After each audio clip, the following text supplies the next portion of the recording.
powered by BrainyBuyer.com, where real data meets real-world reviews. If our side-by-side breakdowns save you time and money, please tap that subscribe button so we can keep digging for the truth behind the specs. Hey, I'm looking at these two grills, the Weber Traveler and the Nexgrill 3-burner. Both propane, but seem pretty different. What's your take? Yeah, I see that. The Weber Traveler B0 B9V9H8XZ is all about portability, right? It's only 32 pounds and even has wheels. The Nexgrill B0 DFDLVL6B, on the other hand, is a hefty 82.9 pounds. Not exactly something you're tossing in the car.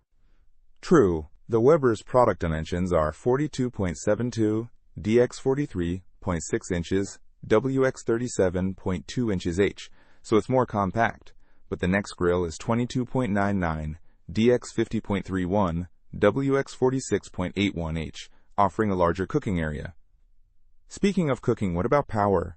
The Nexgrill wins there, hands down.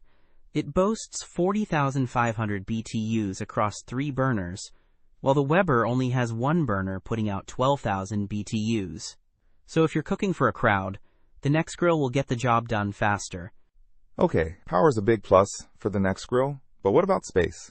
I see the Nexgrill has a much larger cooking surface. Absolutely. The Nexgrill offers a combined 591.05 square inches, with the warming rack included, whereas the Weber doesn't really specify a cooking area size, but it says it fits about 15 burgers, much smaller. So the Weber is really for smaller groups, portability being the main thing. What about build quality? Both are stainless steel, right? The Nexgrill has a stainless steel frame and firebox, which is good for durability. The Weber is porcelain-coated steel in some areas. The Nexgrill also has porcelain-coated cast iron grates, which are great for even heat distribution. Okay, and what about features? Anything stand out? The Nexgrill has foldable side shelves and a double-door cabinet for storage.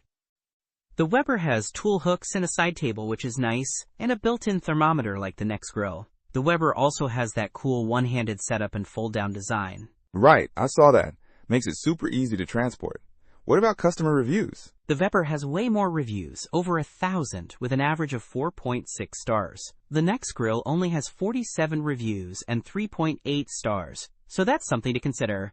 Okay, that definitely helps. So Weber for portability and small gatherings, Nexgrill for power and cooking space. Thanks.